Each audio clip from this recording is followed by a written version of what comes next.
नमस्कार दोस्तों, स्वागत है आपका स्टडी फॉर सिविल सर्विसेज में। वीडियो को पूरा देखिए। कोई भी आपका फीडबैक है, कोई सजेशन है, तुरंत वीडियो में कमेंट करके जरूर बताइए। अच्छा लगे तो वीडियो लाइक जरूर कर लीजिए और ऐसे वीडियो लगातार फ्री में पाने के लिए चैनल को तुरंत सब्सक्राइब कर लीजिए और बेल आइकन को जरूर टैप कर लीजिए ताकि आगे भी सारे वीडियो आपको मिलते रहे। यूट्यूब में फॉलो करते हैं तो प्लीज ये वाला फ्री टेलीग्राम चैनल जरूर ज्वाइन कर लीजिएगा। सारे नोटिफिकेशन, सारे अपडेट यहीं पे आते हैं, ध्यान रखिएगा। स्टडी फॉर सिविल सर्विसेज का कोई भी पेड ग्रुप अगर आपको ज्वाइन करना है तो सिर्फ 85648053096960608974386455 यही नंबर है हमारे, सिर्फ जहां पे कॉल या व्हाट्सएप कर सकते हैं। इंस्टाग्राम पे हमारा पेज जरूर फॉलो कर लीजिएगा, study for civil dot services है। ट्विटर पे हमको जरूर फॉलो कर लीजिएगा, @स्टडी फॉर सिविल्स है।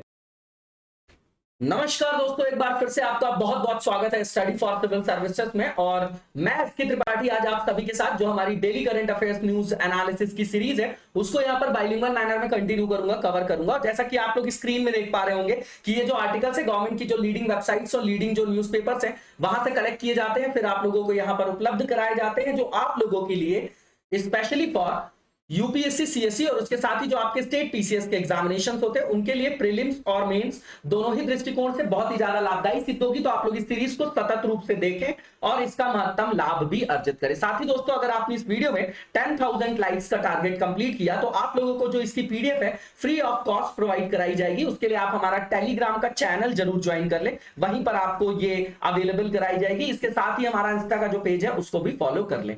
तो आइए देखेंगे किन टॉपिक्स को देखने जा रहे हैं। पहला टॉपिक काराकोरम एनोमली से है। दरअसल जो एक तरीके की प्रक्रिया चल रही है, किस तरीके की, कि जो ऋणात्मक प्रभाव पड़ रहा है प्राकृतिक संसाधनों में, उसमें वन भी आ जाएंगे, ग्लेशियर भी आ जाएंगे, है ना, ग्रीन बेल्ट भी आ जाएगी, सारी चीजें। तो उस तरीके से ये जो काराकोरम विसंगति है उससे संदर्भ है कि पूरे विश्व में क्लाइमेट चेंज, ग्लोबल वार्मिंग के कारण क्या हो रहा है, ग्लेशियर श्रिंक हो रहे हैं आपके, ठीक है। लेकिन यहां पर आप देखेंगे तो इसमें ऐसा कुछ नहीं देखा जा रहा है, इसमें मास जो है यहाँ का कम नहीं हो रहा है, बढ़ रहा है। तो इसका मतलब ये कि कुछ एक्सेप्शनल थिंग देखने को मिल रही है। इसके पीछे स्टडी में बता रहे हैं कि पहले इसका रीजन टेम्परेचर बस था, लेकिन अब रेनफॉल से भी जोड़ा जा रहा है। वेस्टर्न डिस्टर्बेंस ने यहां पर कहीं ना कहीं जो है इस गतिविधि को जो है क्रियान्वित करने में, संचालित करने में, कैटलाइज करने में अपनी भूमिका का निर्वहन किया है। तो जीएस पेपर 1 का पार्ट है, इसको आप ज्योग्राफी में रख सकते हैं, एनवायरमेंट पे भी रख सकते हैं, ठीक है। और ज्योग्राफी एनवायरमेंट जो है दोनों ज्योग्राफी का ही कोर पार्ट है, ठीक। अब यहां पर यह समझने की जरूरत है कि हमको पढ़ना क्या। अब जैसे ये टॉपिक हमने देखा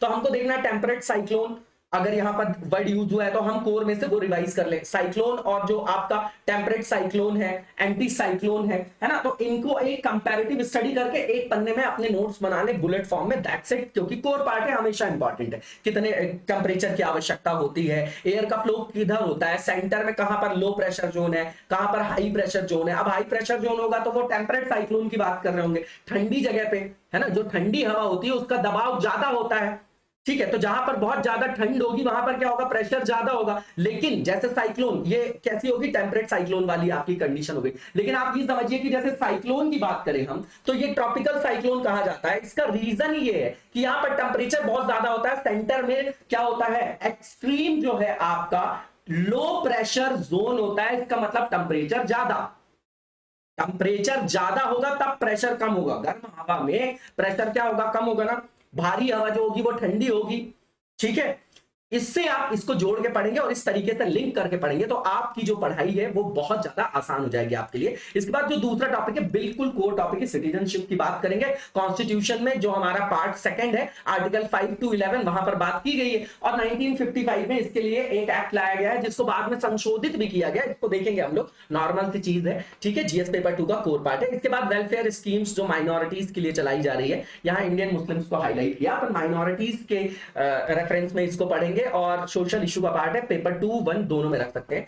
और जो 4th नंबर का टॉपिक है, ये एक इंडेक्स है, इंडिया इनोवेशन इंडेक्स। फिर इंडेक्स कोई भी आता है तो क्यों आता है ये मैंने आपको पहले ही बताया। ये कहीं ना कहीं कॉम्पिटिटिव फेडरलिज्म और कॉम्पिटिटिव जो आपका फेडरलिज्म है ना, कॉम्पिटिटिव जो आपका क्या है, फेडरलिज्म है, उसको क्या कर रहा है, स्ट्रेंथन कर रहा है, ठीक है। सहकारी संघवाद का ही वो क्या है, उच्च डिग्री है, ठीक है। तो इससे एक स्वस्थ प्रतिस्पर्धा आती, जब हमको रैंकिंग का पता चलता है। क्लास में 100 लोगों ने टेस्ट दिया, अब किसी ने टॉप किया, किसी की सेकंड रैंक आई, किसी की 15 रैंक आई, तो उनके बीच में एक हेल्दी कंपटीशन होना चाहिए कि भैया वो अच्छा कर रहा है तो मैं और अच्छा करूं। इसी तरीके से इंडस्ट्रीज के बीच में भी इनोवेशन का एक कल्चर, इनोवेशन का पूरा एक इकोसिस्टम सेटअप करने के लिए, जो है स्ट्रेंथन करने के लिए इस तरीके के इनिशिएटिव्स और इंडेक्स जो लगातार नीति आयोग निकाल रही है किसी न किसी के साथ कोलैबोरेशन करके, ठीक है। तो इसको देखेंगे हम लोग। पेपर 2 का पार्ट है, पेपर 3 में भी रख सकते हैं। इसके बाद जो आपका नेक्स्ट और लास्ट आर्टिकल है, इलीगल माइनिंग के बारे में बात करेंगे। मैक्सिमम जगह आप देखेंगे माइनिंग के संदर्भ में बहुत सारी समस्याएं, अभी फिर से एक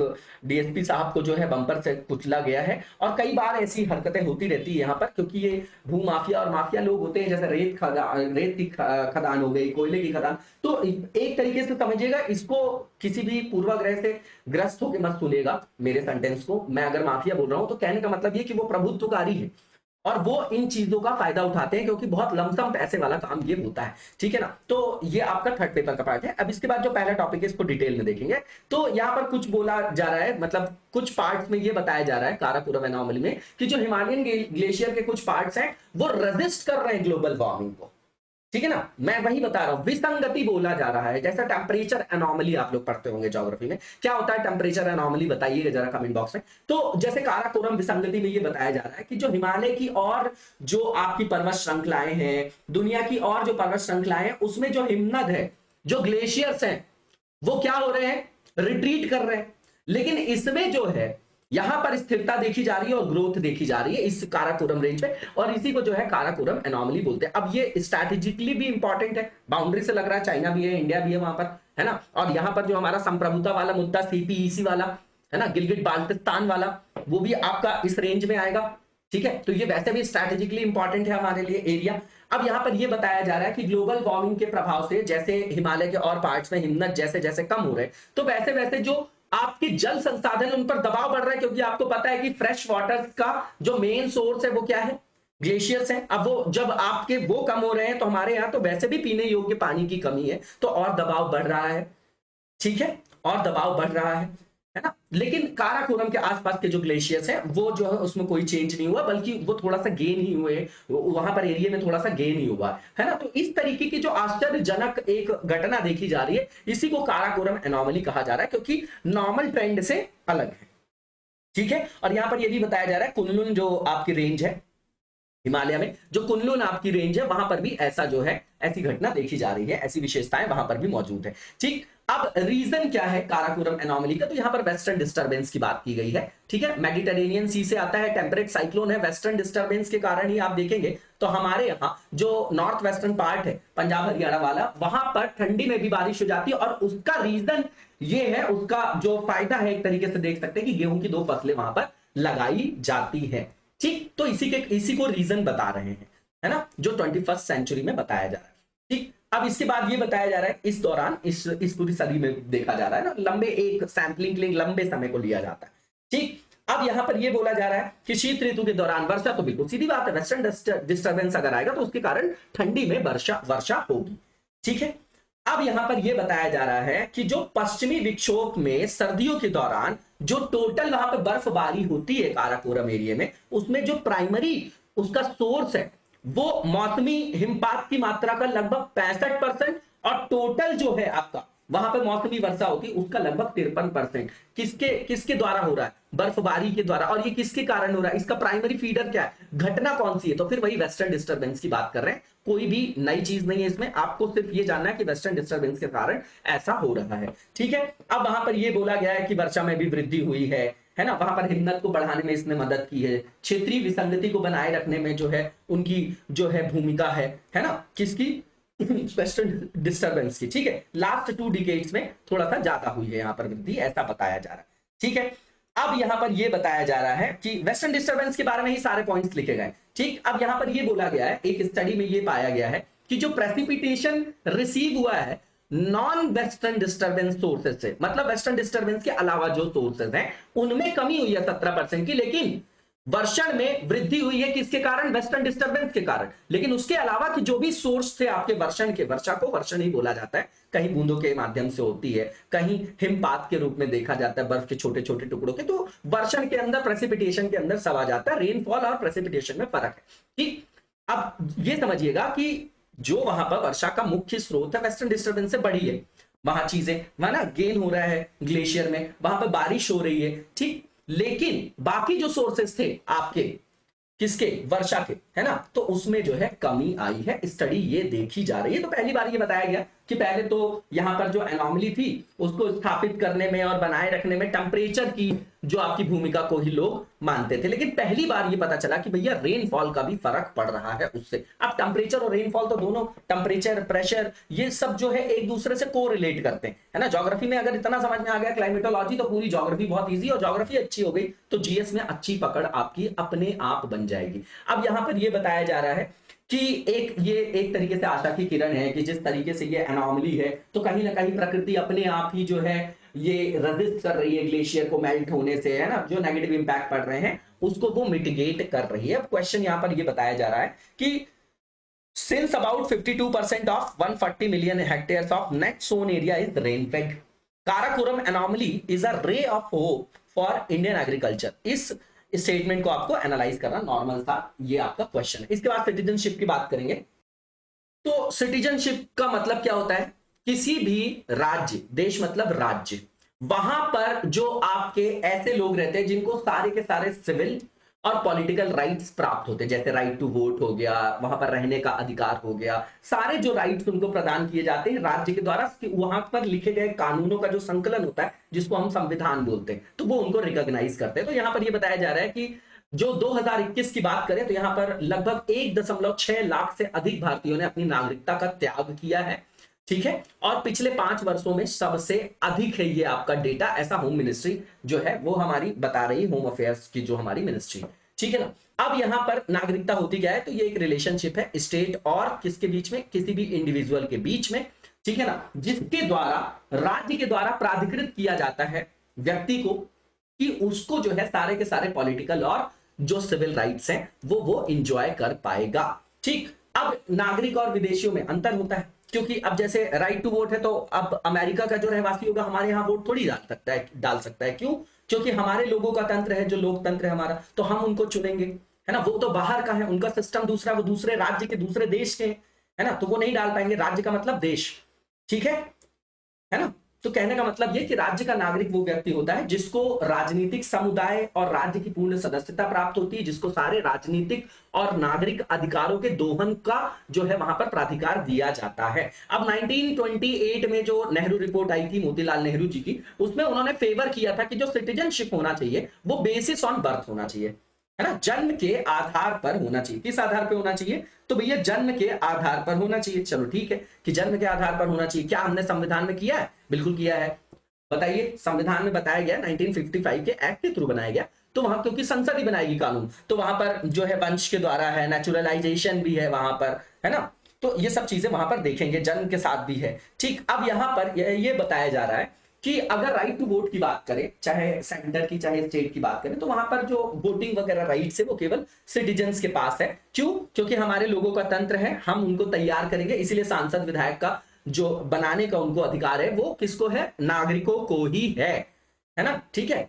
और वहीं से जनादेश उनको सुनाया जाता है। अब जो मौलिक अधिकारों को ही केवल यहां पर एंजॉय करते हैं, जो स्पेसिफिकली जो फंडामेंटल राइट्स है जो केवल सिटीजन्स को मिले हुए हैं, तो वो कौन कौन से? 15, 16, 19, 29, 30, इसमें 18 सब क्लॉज 2 लिख दिया इन्होंने कि ये किसी भी भारत के नागरिक को ये रोकता है ना, ये करने से रोकता है कि वो किसी भी विदेशी राज्य से कोई उपाधि स्वीकार नहीं करेगा। कहने का मतलब ये कि भारत, जैसे उपाधियों के अंत की बात की गई है ना, आर्टिकल 18 सब क्लॉज 2 में, तो वहां पर ये बोला जा रहा है कि कोई भी सिटीजन होगा तो किसी भी विदेशी राज्य से वो उपाधि वगैरह नहीं स्वीकार करेगा, है ना। ये अलग से इन्होंने यहां पर लिख दिया। 15 क्या है? RRCSP है ना, रेस, रिलीजन, कास्ट, सेक्स और प्लेस ऑफ बर्थ के ग्राउंड पे किसी के साथ डिस्क्रिमिनेशन होगा नहीं होगा, है ना, किसी भी तरीके का डिस्क्रिमिनेशन नहीं होगा, डिस्क्रिमिनेशन, विभेदीकरण। उसके बाद यहां पर यह बोला जा रहा है आर्टिकल 16 का मतलब क्या है?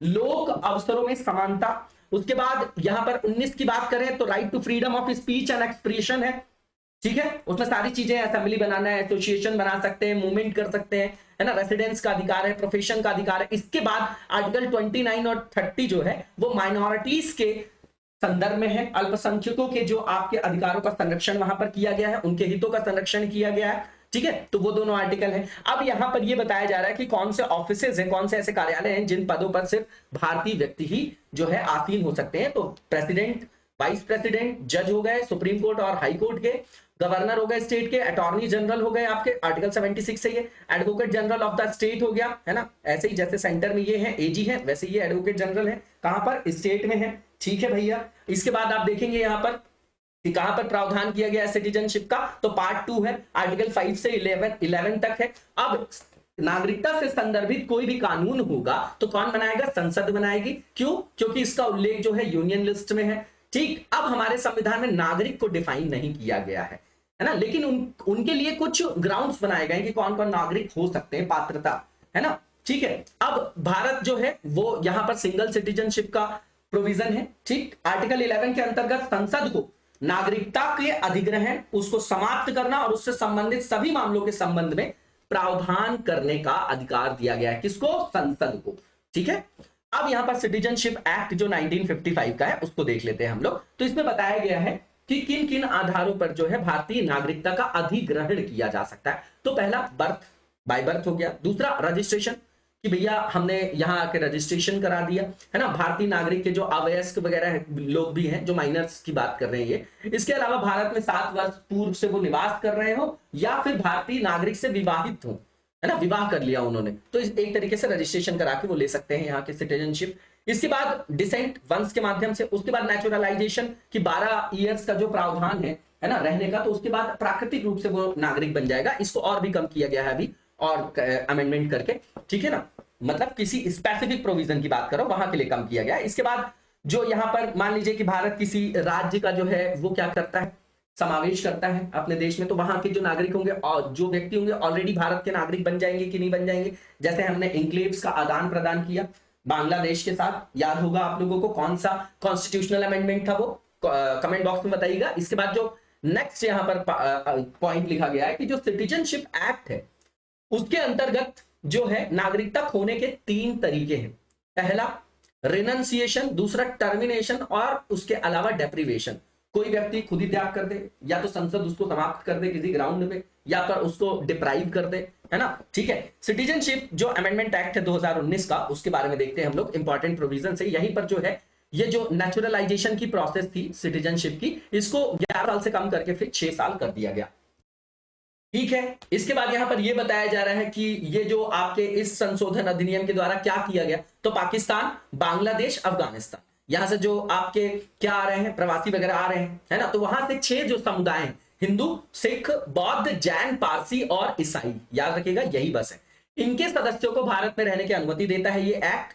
और उसमें एक कंडीशन है कि यदि वे 14 दिसंबर 2014 से भारत की टेरिटरी में प्रवेश कर चुके होंगे। उसके बाद नेचुरलाइजेशन की जो प्रोसेस है, इन समुदायों के लिए नागरिकता अधिग्रहण करने के लिए, नागरिकता को जो है एक्वायर करने के लिए, तो उसको जो टेन्योर था, उसका जो टाइम ड्यूरेशन था, उसको 11 वर्ष से घटाकर 6 वर्ष कर दिया गया है। और इन प्रवासियों को पासपोर्ट जो एक्ट है, विदेशी जो अधिनियम है ना, फॉरेनर्स एक्ट, उसमें छूट भी दी जाएगी। ये प्रावधान जो है आपके 6ठी अनुसूची में जहां पर नाम है शेड्यूल्ड स्टेट्स का, जिनके लिए स्पेसिफिक जो है आपका वहां पर क्या किया गया है, काम किया गया है। 5th और 6th दोनों शेड्यूल में। 6th शेड्यूल की बात करें तो असम, मेघालय, त्रिपुरा, मिजोरम है, और इनको छोड़ दें तो 5th वाले शेड्यूल में बाकी क्षेत्र जो मैक्सिमम पेशा के अंतर्गत आते हैं, 1996 का पंचायत एक्सटेंशन वाला एक्ट।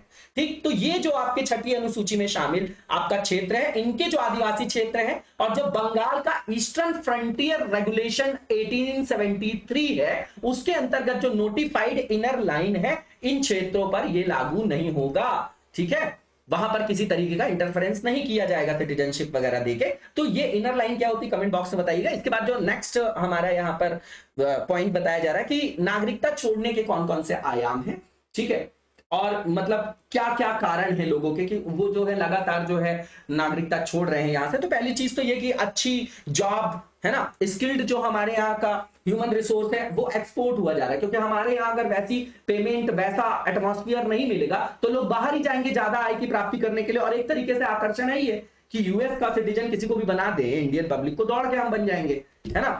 समझ रहे हैं, मैं सबकी बात कर रहा हूं। क्यों? क्योंकि अच्छे जीवन की लालसा। ठीक, अब यहां पर बेहतर आर्थिक अवसरों के तलाश में भारतीय जो आपके पेशेवर लोग हैं वो वहां पर जाते हैं, है ना। और रेसिडेंशियल जो है प्रायोरिटी भी वो उन्हीं को देते हैं, इसलिए क्योंकि वहां पर इकोनॉमिक अपॉर्चुनिटीज अच्छी हैं, इंफ्रास्ट्रक्चर चाहे सोशल और फिजिकल वो ज्यादा अच्छा लगता है। इसके बाद यहाँ पर संकट प्रवास जैसे डिस्ट्रेस माइग्रेशन, कोई क्राइसिस हो गया, एथनिक क्लैशेस है, वायलेंस वगैरह हो गया। इसके बाद एनवायरमेंटल कंसर्न है ही है ना, उसके कारण बहुत सारी जो आपकी नेचुरल डिजास्टर वगैरह हो रहे हैं। उसके अलावा यहाँ पर गोल्डन वीजा भी बहुत सारे देश दे रहे हैं, है ना, यूएई वगैरह का देख रहे होंगे, दुबई वगैरह का देख रहे होंगे आप लोग। तो और यहाँ पर ये भी बताया जा रहा है कि जो क्रिमिनल अरेस्ट है उससे बचने के लिए, जैसे ललित मोदी लोग बाहर जाके बैठे हैं आराम से, है ना, विजय माल्या बैठा हुआ है और वहां से बढ़िया इंस्टाग्राम भी चल रहा है, सारी चीजें नॉर्मल चल रही। इसके बाद जो नेक्स्ट यहाँ पर पॉइंट लिखा गया है कि जो हेनली पासपोर्ट रैंकिंग है उनमें अन्य देशों का जो है स्कोर बेहतर है भारत के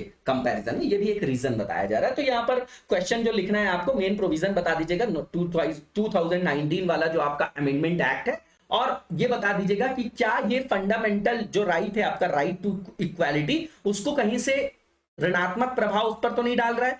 इस ग्राउंड को लेके आपको लिखना है। अब इसके बाद जो नेक्स्ट यहाँ पर क्वेश्चन है, माइनॉरिटीज से रिलेटेड स्कीम देखेंगे कि हमारी सरकार ने लगातार क्या काम किया है इनके वेलफेयर के लिए, ये इंपॉर्टेंट है हमारे लिए। अब यहाँ पर बताया जा रहा है कि बहुत सारी स्कीम्स जो है इंप्लीमेंट की गई, उसके अंतर्गत प्रधानमंत्री जन आरोग्य योजना, मुद्रा योजना, किसान सम्मान निधि, उज्ज्वला योजना, आवास योजना, बेटी बचाओ बेटी पढ़ाओ। तो भैया सब के सब जो ये है आपकी क्या है, सशक्तिकरण के लिए लाया गया है, वेलफेयर कल्याणकारी योजनाएं हैं, है ना। अब इसमें यह भी बताया जा रहा है कि ईडब्ल्यूएस जो है उसके अंतर्गत जो आर्थिक रूप से कमजोर वर्ग थे उनको भी 10% का आरक्षण दे दिए रोजगार, और जो आपके एजुकेशनल इंस्टीट्यूट्स हैं उसमें एडमिशन वगैरह के लिए, शैक्षणिक संस्थानों में प्रवेश के लिए, रोजगार के लिए, है ना। तो भैया ये तो एक पॉलिटिकल स्टंट भी हो सकता है कि क्योंकि इसके द्वारा क्या किया गया, आप समझिए कि पहले जो था वर्टिकल लेवल पे ये बांट रहे थे, अब हॉरिजॉन्टल पकड़ लिया, सवर्णों में भी बांट दिया, अब 8 लाख रुपए की बेल्ट बना रखी। बताइए 8 लाख का पैकेज किसका है? पहली चीज, मैक्सिमम गवर्नमेंट की जितनी जॉब है बताइए कहां पर 8 लाख रुपए मिलता है? 8 लाख की आपने बेल्ट बना दी, वैसे ही नहीं पूरे जो लोग हैं वो उस बेल्ट के अंदर आ गए। तो वहां पर भी बहुत ज्यादा क्या है कि ये जो आरक्षण की गंदी प्रक्रिया है, आपको अगर हेल्प करना था तो आप कोचिंग में जो फंड वगैरह उनका जाता है, जो उनको गाइडेंस के लिए जो जरूरत है, जो उनको रिसोर्सेज की जरूरत है, वो प्रोवाइड करते। बिल्कुल चुनाव के पहले ही वो स्टंट कैसे आया, ये समझने की आवश्यकता हमारी जनता को है, हमको आपको है। ये हमारी अवेयरनेस बताएगा। ये नहीं कि करंट अफेयर्स हमने पढ़ लिया बस जीवन में कुछ नहीं उतारा। सिलेक्शन एक जगह है, जीवन को तार्किक रूप से जीना एक अलग चीज है, और जीवन के अंदर एक छोटा सा पार्ट है जिसको हम करियर बोलते हैं, लेकिन आज हमारे लिए वो बहुत ज्यादा महत्वपूर्ण है, उसकी अपनी इंपॉर्टेंस है। ठीक है, अब यहां पर आप देखेंगे कि मिनिस्ट्री ऑफ जो माइनॉरिटी अफेयर्स है उसने बहुआयामी रणनीति अपनाई है, और सभी के ये जो आपके अल्पसंख्यक वर्ग हैं, आर्थिक रूप से कमजोर वर्ग हैं, उनके उत्थान के लिए शैक्षणिक सशक्तिकरण, है ना, रोजगार उन्मुख कौशल विकास योजनाएं, बुनियादी ढांचे का समर्थन, सभी जो है चीजें सभी आयामों पर इन्होंने काम किया, ये बता रहे हैं। ये अब दिखाई तो नहीं दे रहा, गरीबी हमारे यहाँ कम नहीं हो रही है, ठीक है ना, रोजगार जो है अभी भी अपर्याप्त लोगों को है, कहने का मतलब ये बेरोजगारी बहुत ज्यादा है। ठीक है, अब योजनाओं का विवरण यहां पर बताया जा रहा है। पहला एजुकेशनल एम्पावरमेंट स्कीम बता रहे हैं। अब इसमें डीबीटी के माध्यम से जो है लोगों को शैक्षणिक सशक्तिकरण के लिए एक तरीके से क्या दी जाती है, यहाँ पर छात्रवृत्ति वगैरह दी जाती है। ठीक है, छात्रवृत्ति दी जाती है। ठीक, तो पोस्ट मैट्रिक भी है, मैट्रिक भी है यहाँ पर, है ना, वो बताया जा रहा है। अब उसके बाद Maulana Azad national fellowship scheme है, तो फाइनेंशियल असिस्टेंस है फेलोशिप के रूप में। इसके बाद नया सवेरा स्कीम है, इसमें जो अल्पसंख्यक समुदायों के छात्र होते हैं और जो आपके उम्मीदवार होते हैं उनको, मान लीजिए कि कोई एंट्रेंस एग्जाम दे रहे हैं, वो टेक्निकल या मेडिकल फील्ड से रिलेटेड या कोई और कॉम्पिटिटिव एग्जाम है, तो उसके लिए वो निःशुल्क कोचिंग वगैरह भी प्रदान करते हैं, है ना। ठीक है, ये हो गया। इसके बाद पढ़ो प्रदेश जो है आपका, इसमें जो है इंटरेस्ट सबवेंशन दिया जाता है, कहने का मतलब ब्याज में सब्सिडी दिया जाता है कि अगर हायर स्टडीज के लिए कोई भी इस समुदाय के छात्र विदेश में स्टडी करना चाह रहे हैं तो उनको यहाँ पर प्रमोशन, मतलब उनको जो है प्रोत्साहन देने के लिए इस तरीके की प्रोत्साहन जो है निधि दी जाती है ब्याज में सब्सिडी देके। ठीक, इसके बाद आप यहां पे देखेंगे कि नई उड़ान जो स्कीम है आपकी, तो जैसे यूपीएससी हो गई, एसएससी हो गई, स्टेट पीसीएस हो गई, तो इनके लिए जो है यहां पर भी लोग जो है आगे बढ़ चढ़ कर हिस्सा ले, इसके लिए इन्होंने एक तरीके से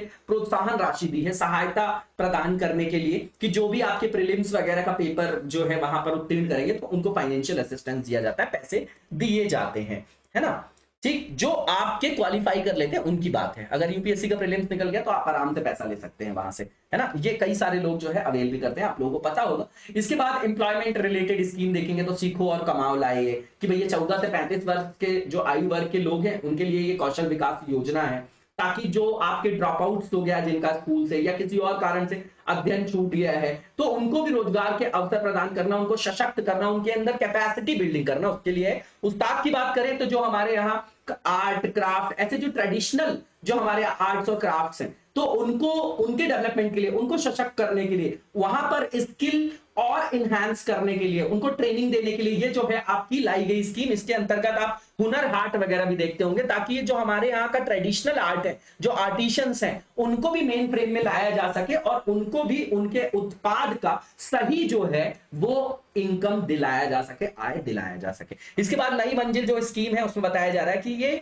एक तरीके से फॉर्मल स्कूल एजुकेशन है ना, किसके लिए, और स्किल वगैरह का डेवलपमेंट किसके लिए, जो स्कूल ड्रॉप आउट वाले लोग हैं। ठीक, इसके बाद नई रोशनी की बात करें तो जो माइनॉरिटी ग्रुप से संबंधित महिलाएं, उनके अंदर लीडरशिप क्वालिटी जो है डेवलप करने के लिए इसको लाया गया है। अब अवसंरचना से रिलेटेड प्रोग्राम देखेंगे तो प्रधानमंत्री जन विकास कार्यक्रम है ना, इसको आप लोगों ने देखा होगा कि यहाँ पर आइडेंटिफाई करके जो है स्पेसिफिक जो एरियाज है वहां पर बुनियादी ढांचा जो है प्रदान करने की जो है यहाँ पर बात की गई है इस योजना के अंतर्गत। अब ये जो क्वेश्चन है प्रैक्टिस के लिए, इसमें बताया गया है कि देश में जो भी अल्पसंख्यक समुदाय हैं उनके उत्थान के लिए सरकार द्वारा जो भी इनिशिएटिव लिए गए हैं उनको आपको डिस्कस करना है, ठीक है, और उसके पॉजिटिव नेगेटिव दोनों हमको वहां पर बताना है। आप याद रखिए कोई भी टॉपिक है उसको हमको पॉजिटिव नेगेटिव दोनों एस्पेक्ट में सोच के चलना है, तभी जो है हमारा कैसा होगा, न्यूट्रल आंसर होगा। ठीक, अब यहाँ पर जो नेक्स्ट आर्टिकल हमारा इंडिया इनोवेशन इंडेक्स, इसमें कर्नाटका, मणिपुर और चंडीगढ़ ने टॉप किया है, उनकी अपनी अपनी कैटेगरीज में जैसे वहां पर वर्गीकृत किया गया। अब ये एडिशन जो है कौन लाया,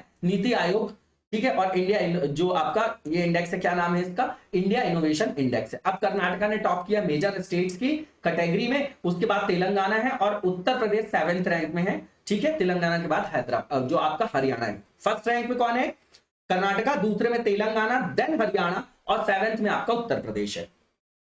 इसके बाद अगर आप देखेंगे तो अगर नॉर्थ ईस्टर्न स्टेट्स की बात करें और जो हिली स्टेट्स है हमारे, उसमें मणिपुर का सबसे अच्छा परफॉर्मेंस है, इसके बाद उत्तराखंड है, उसके बाद मेघालय है। यूटीज की बात करें है ना, और शहर राज्यों की, तो वहां पर जो है चंडीगढ़ जो है टॉप रैंक में है। ठीक, इसके बाद जो इंडिया इनोवेशन इंडेक्स है ये नीति आयोग ने जो आपका है उसने पब्लिश किया है, ठीक है, और जो NITI Aayog and the institute for competitiveness, ठीक है ना, उसने ये वार्षिक है आपका, हर वर्ष लाया जाता है, इसको इंडेक्स को रिलीज किया जाता है ना, इन दोनों का नाम याद रखिएगा। इसके बाद जो आपका इसका सेकंड एडिशन था, लॉन्च किया गया था 2019 और 21, है ना, ठीक है, मतलब दो जो है इसके जो दो एडिशन थे, है ना, फर्स्ट एंड सेकंड जो एडिशन थे वो कब लॉन्च किए गए थे, 19 और 21 में, याद रखिएगा, पहला और दूसरा, ये तीसरा आपका।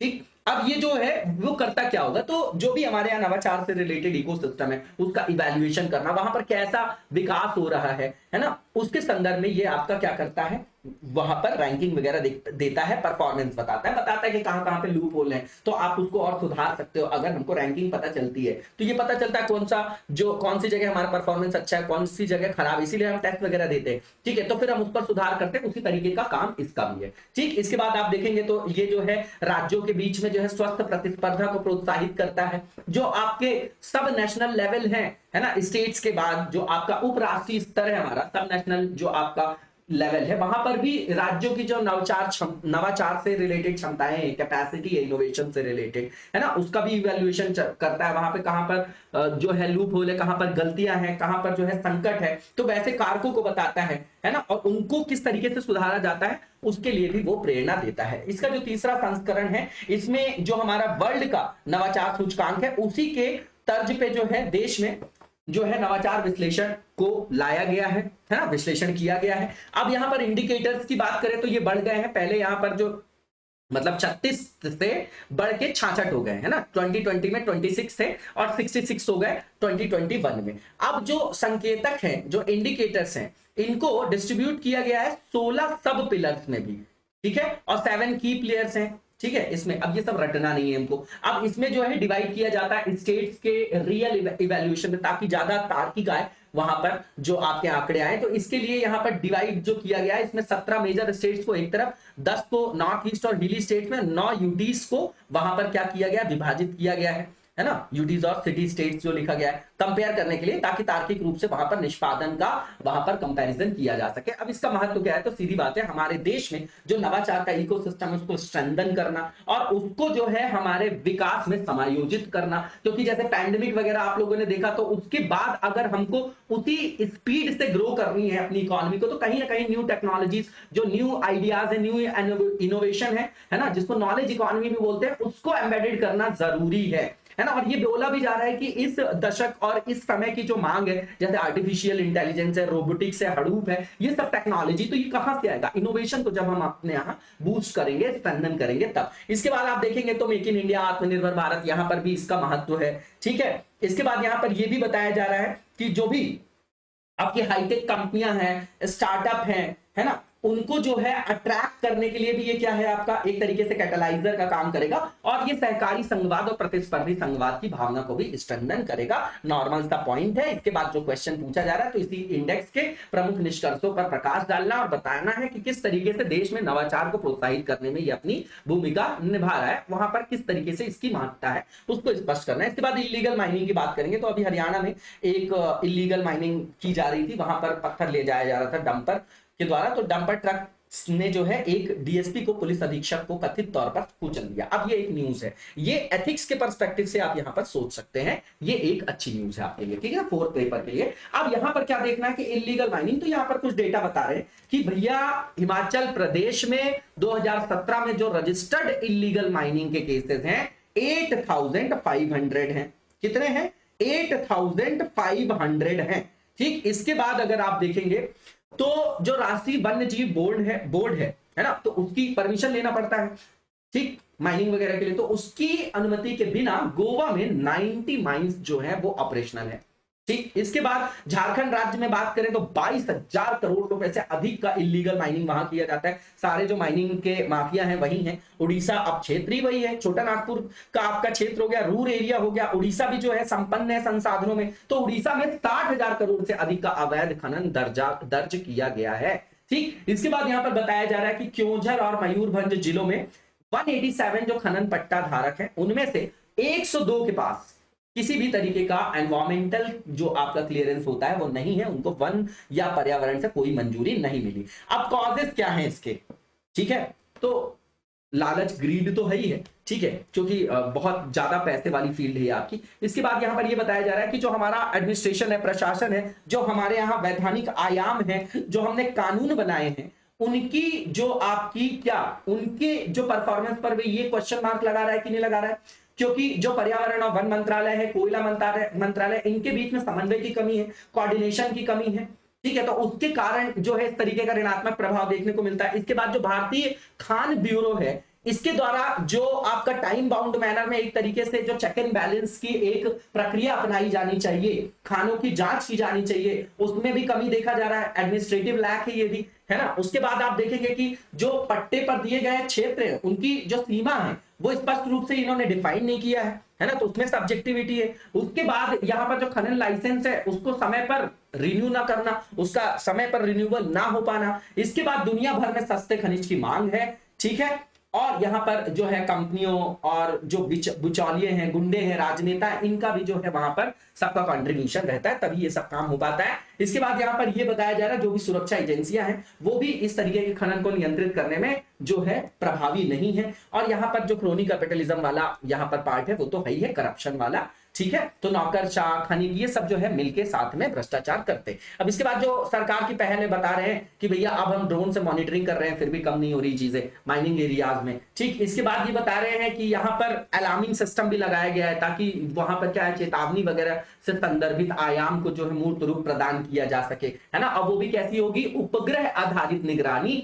प्रणाली होगी जो खनन की निगरानी करेगी, तो एक तरीके से वहां पर अलार्म वगैरह की सुविधा हो जाएगी, है ना, वो काम करती है। अब इसके बाद यहाँ पर बताया जा रहा है कि रैंडम चेक करना, वहां पर रेड वगैरह डालना, ठीक। और 2017 में सुप्रीम कोर्ट ने कंपनियों और जो भी लीज होल्डर्स थे उनको बोला था कि उन्होंने अवैध रूप से जो भी खरीद निकाला है उसका 100% मूल्य के बराबर जो भी रेवेन्यू है उसको मुआवजे के रूप में भुगतान करें। लेकिन अब किसने किया, किसने नहीं किया, ये तो आया नहीं बाहर। अब इसके बाद आगे का रास्ता क्या है, तो सबसे पहली चीज कि जो हमारे यहाँ मशीनरी है उसके बीच में कोऑर्डिनेशन की जरूरत है, करप्शन को दूर करने की जरूरत है, यहाँ पर टाइम बाउंड मैनर में यहाँ पर जांच करने की आवश्यकता है ना। राज्य सरकार और जो भी आपकी भारतीय खान ब्यूरो है उनको जो है बेहतर समन्वय के साथ यहाँ पर कुशलता के माध्यम से जो है वहां पर काम करना चाहिए प्रभावी रूप से यहां पर। उसके बाद बताया जा रहा है कि मानचित्रण किया जाना चाहिए नेशनल, स्टेट और डिस्ट्रिक्ट लेवल पे, है ना, सारे टीयर्स पे। इसके बाद बताया जा रहा है जो बंदरगाह है वहां पर भी ट्रैक करने के लिए कंप्यूटरीकरण जो आपका वेट ब्रिज सिस्टम है उसको लगाना चाहिए, है ना, कि खदान के गेट से जब बंदरगाह तक जो आपका मिनरल्स वगैरह को ले जाया जाता है उनको ट्रैक करने के लिए, ताकि वहां पर भी इनका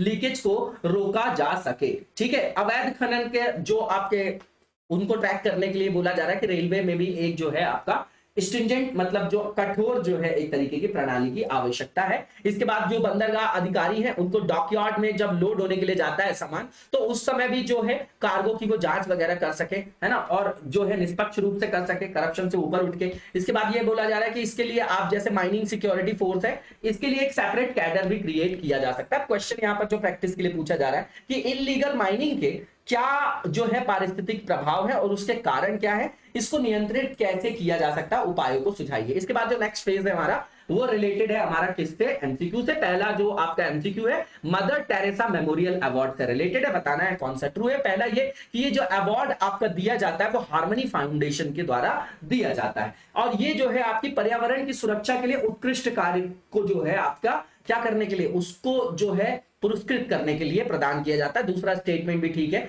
तीसरा ये कि अभी दिया मिर्जा को दिया गया है ये आपका जो सम्मान दिया गया है, ठीक है ना, उनके एनवायरमेंट के अंतर्गत बहुत सारे कैंपेन हैं जिसके द्वारा उन्होंने जो है बहुत अच्छे अच्छे काम किए, इसलिए दिया उन्होंने, ऐसा बताया जा रहा है। इसके बाद यहाँ पर बताया जा रहा है कि इसको 2004 से एनुअली या बाई एनुअली दिया जाता है। ठीक, तो चारों स्टेटमेंट बिल्कुल ठीक है, और पूछा जा रहा है सही कौन सा है, तो ऑल ऑफ द अबव, इसका आंसर आपका सी हो जाएगा। इसके बाद जो नेक्स्ट क्वेश्चन है हमारा, इसमें पूछा जा रहा है जवाहरलाल नेहरू जो पोर्ट है आपका, है ना, वो सबसे बड़ा कंटेनर पोर्ट के रूप में भी जाना जाता है। तो जवाहरलाल नेहरू जो नावा शेवा भी इसी को बोलते हैं, तो जवाहरलाल नेहरू जो पोर्ट है आपका उसके बारे में गलत स्टेटमेंट पिक करना है। पहला ये कि आपका ये पहला 100% लैंडलॉर्ड मेजर पोर्ट है इंडिया का, बिल्कुल ठीक बात है ना। यहां पर आप देखेंगे कि सरकार ने किस तरीके से ट्रिपल पी और यहाँ इन सब तरीके से जो इन्वेस्टमेंट को यूज करके मोबिलाइज किया, तो पहला स्टेटमेंट बिल्कुल ठीक है। दूसरा ये कि जो लैंडलॉर्ड मॉडल है इसको करेक्टराइज किया जाता है ट्रिपल पी, जिसको पब्लिक प्राइवेट क्या बोलते हैं, ओरिएंटेशन बोला जाता है ना, मिक्स्ड, बिल्कुल ठीक है दूसरा स्टेटमेंट। तीसरा ये